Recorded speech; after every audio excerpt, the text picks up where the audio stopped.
हमारे बाबा साहब ने हमारे समाज की जंजीरें तोड़ी थी, वरना उससे पहले हमारे गले में हांडी और पीछे झाड़ू होती थी। बाबा साहब ने बड़ी मुश्किल से हम लोग सम्मान दिलाया था। ये सरकार चाहती है कि हम फिर से गुलाम बन जाएं, ये चाहती है कि हमारे हाथ में फिर जंजीर पड़ जाए। हम उसको कतई स्वीकार करने वाले नहीं है। अगर इन्होंने दोबारा हमें जंजीर पहने तो सड़कों पर खून नदियां बहेंगी, ये समाज चुपचाप नहीं बैठेगा। चुनाव के पहले सब संविधान लेकर के टहल रहे थे, संविधान बचाओ। मैं कुछ इस तरह से वफा की मिसाल देता हूं। सवाल करता है कोई तो होशियारी से टाल देता हूं, उसी से खाता हूं। अक्सर फरेब मंजिल का मैं जिसके पांव का कांटा निकाल देता हूं। जनता पे एक्शन बंद करो, आओ होश में आओ। साधु जय भी, मैं हूं इंजीनियर स्नेहा और आप देख रहे हैं नेशनल चौपाल। तस्वीरें आप देख पा रहे हैं, बहुजन समाज पार्टी की तरफ से बड़ा आंदोलन होने जा रहा है, राजधानी लखनऊ में है। और आप देख सकते हैं आरक्षण एक हथियार है, लोकतंत्र का आधार है। रिजर्वेशन के समर्थन में, एससी एसटी उपवर्गीकरण के विरोध में ये आंदोलन हो रहा है। तस्वीरें देखिए, ये ताला लगा हुआ है, हाथों में हथकड़ियां हैं, मटका लगा हुआ है। क्या इनका कहना है, बात करेंगे इनसे। और ये तमाम लोग आप देखिए, भारत का संविधान हाथों में है, नीले झंडे हाथ में है। एससी एसटी को बांटना बंद करो, तमाम चीजें आपको दिखा रहे हैं। आप ये देखिए, बाबा साहब अम्बेडकर की तस्वीर यहाँ पर मौजूद है। क्या कुछ मानना है, तस्वीरें आप देखिए, बात करेंगे इनसे। क्या है ये, क्या मामला? हमारे बाबा साहब ने हमारे समाज की जंजीरें तोड़ी थी, वरना उससे पहले हमारे गले में हांडी और पीछे झाड़ू होती थी।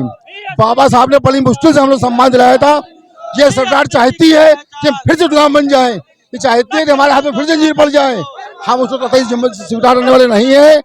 अगर इन्होंने दोबारा हमें जंजीर पहने तो सड़कों पर खून नदियां बहेंगी, ये समाज चुपचाप नहीं बैठेगा। आपका जब वोट लिया था तो आरक्षण बचाने की बात अखिलेश यादव कर रहे थे, राहुल गांधी कर रहे थे आरक्षण बचाने की, संविधान बचाने की बात, क्यों नहीं बचा रहे?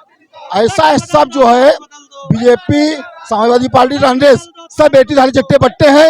ये कुछ नहीं करने वाले हैं। इन्हें सिर्फ अपने आप से मतलब है, इन्हें हमारे समाज से कोई मतलब नहीं है। इन्हें हमारे समाज से कोई मतलब नहीं है, इन्हें सिर्फ अपने आप से मतलब है। तो यहाँ पर आप देखिए उपवर्गीकरण के खिलाफ है। आप ये देखिए, मैं धोबी हूँ, आरक्षण के वर्गीकरण का विरोध करता हूँ।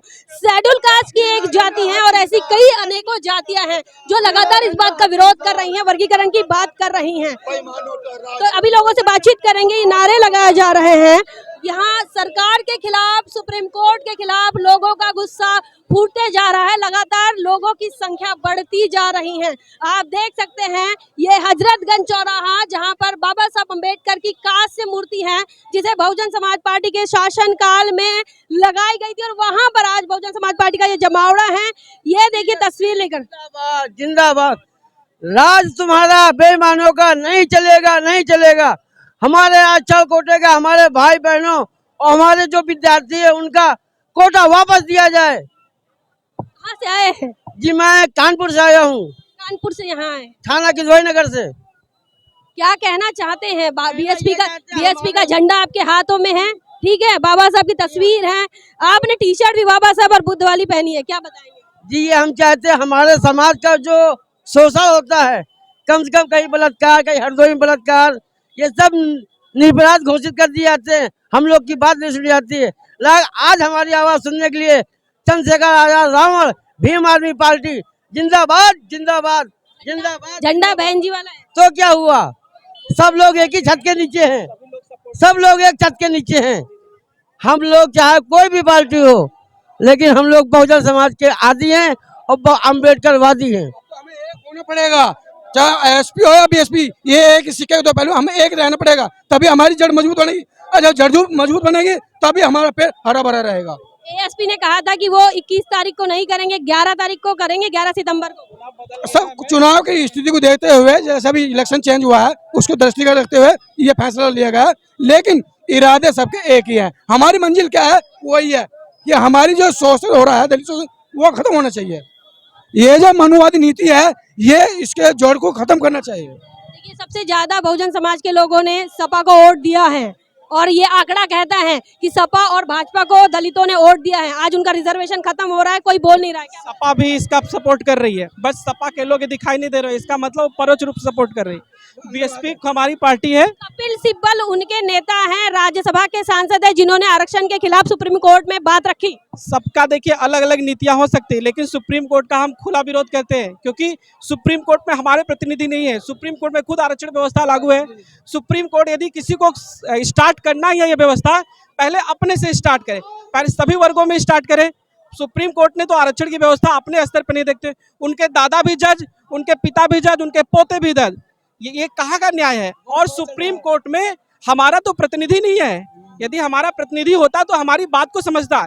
यदि सुप्रीम कोर्ट को इस पर डिसीजन करना ही है, पहले हमारे प्रतिनिधि को जज के रूप में वहां ले आए, उसके बाद इस अध्याय। और हमारी जो सरकार इस समय चल रही है वो सरकार दलित विरोधी है, शुद्ध रूप से दलित विरोधी है। यदि अभी केजरीवाल साहब के समय में जब इस तरह का डिसीजन हुआ तो तुरंत अध्यादेश लाया गया था। अभी क्यों नहीं अध्यादेश लाती है गवर्नमेंट? गवर्नमेंट चाहती नहीं कि ऐसा हो। देखिए, बाबा साहब ने हमारे संविधान में कहा, जो भी हमको आरक्षण दिया गया, आरक्षण खत्म हो जाएगा तो नुकसान क्या है आपका? आरक्षण समाप्त हो जाएगा कि हमारा प्रतिनिधि कहीं भी नहीं रहेगा। आज जो भी देश में प्रतिनिधि है सब बाबा साहब का देन है। कि अब आप काबिल बन गए, आपने 4 बार सरकार बनाई है। ये व्यवस्था जनरल शुरुआत करे ना, हमारे सुप्रीम कोर्ट न्यायाधीश अपने स्तर से स्टार्ट। आपने मुख्यमंत्री बनाया, अब आप आरक्षण नहीं ले सकते, ऐसा कहना है? तो अपने पहले ये सब व्यवस्था, हमारे देश में सबसे आगे कौन है? जनरल व्यक्ति आगे है। तो ये व्यवस्था सबसे पहले जनरल अपने स्तर पर लागू करे ना। देखिए, ये जो भी डिसीजन है मनुवादियों की सोच का एक परिणाम है। हमारे न्यायाधीश तो है नहीं। मुझे ये कहना, इस समय चुनाव के पहले सब संविधान लेकर के टहल रहे थे, संविधान बचाओ। मैं कुछ इस तरह से वफा की मिसाल देता हूं। सवाल करता है कोई तो होशियारी से टाल देता हूं, उसी से खाता हूं। अक्सर फरेब मंजिल का मैं जिसके पांव का कांटा निकाल देता हूं। आए थे संविधान की रक्षा करने के लिए, लेकिन संविधान में जो भारत के नागरिकों, शोषितों को, वंचितों को, मजलूमों को जो बाबा साहब भीमराव अम्बेडकर के द्वारा संवैधानिक अधिकार दिए गए थे, उनको सरकार बड़ी होशियारी से छीन रही। और वो न्यायपालिका के माध्यम से, जहां पर अब भारत के लोगों को उसकी न्यायिक व्यवस्था पे विश्वास नहीं। क्यों न्यायिक व्यवस्था पे नहीं विश्वास है? कि ये जो कॉलेजियम सिस्टम से जज बन रहे हैं, सुप्रीम कोर्ट, हाई कोर्ट के, वहां पर कोई एग्जाम नहीं होता। फिर यदि आपको जजमेंट देना था तो उन 7 जजों में ओबीसी का जज नहीं था, माइनॉरिटी का जज नहीं था। इसी तरीके से एससी, ओबीसी, माइनॉरिटी का जज होना चाहिए था, तब उसमें न्याय पर आपकी सहमति बन सकती थी। देखिए, कोई झंडा नहीं नजर आ रहा है सिवाय नीले झंडे के। हाथी वाला झंडा दिख रहा है बस।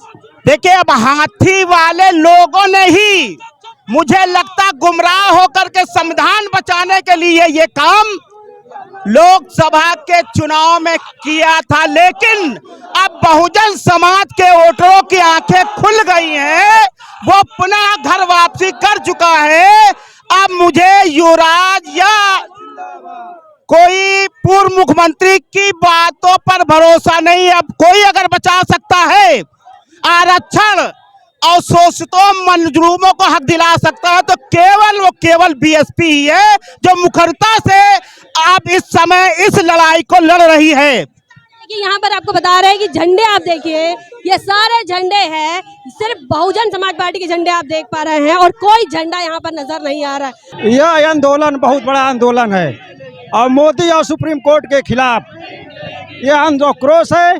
यह जनता बतानी चाहती है कि जो सुप्रीम कोर्ट डिसीजन दे रहा है वह अपना बताए कि कितना वर्गीकरण किया है।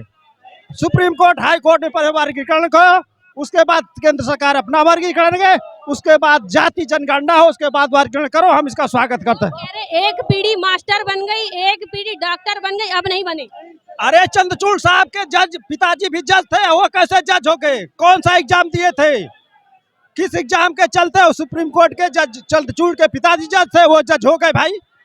विनायक जानते हो, वो बताए। दलितों आदिवासियों में वो काबिल नहीं है। अरे काबिल, खूब काबिल यह नहीं है, उनको पेशवाई ब्राह्मण है। उनको 1 जनवरी 1818 का जो भीमा कोरेगांव हुआ था, उनमें उन पेशवाओं को 500 महारों ने 28,000 पेशवाओं को गाजल मूली की तरह काट दिया। जितनी विपक्ष पार्टियां सबका समर्थन है, मगर यह मनवाद मीडिया को, गोदी मीडिया को, नरेंद्र मोदी को, ताड़ी पार गृह मंत्री को, और जिसका गोधरा कांड से रंगा हुआ, खून से रंगा हुआ हाथ बात है, वो उसको दिखाई नहीं देता है। पहले तो वह 2 बार समान सीट पर मुख्यमंत्री था, तीसरी बार बाइकआउट कैसे हो गया। पर ये देखिए कि बड़े बड़े सवाल पूछे जा रहे हैं। क्या कुछ आपका मानना है इस पर कमेंट सेक्शन में जरूर लिखे। बने रहे नेशनल चौपाल पर, तब तक के लिए जय भीम, जय भारत।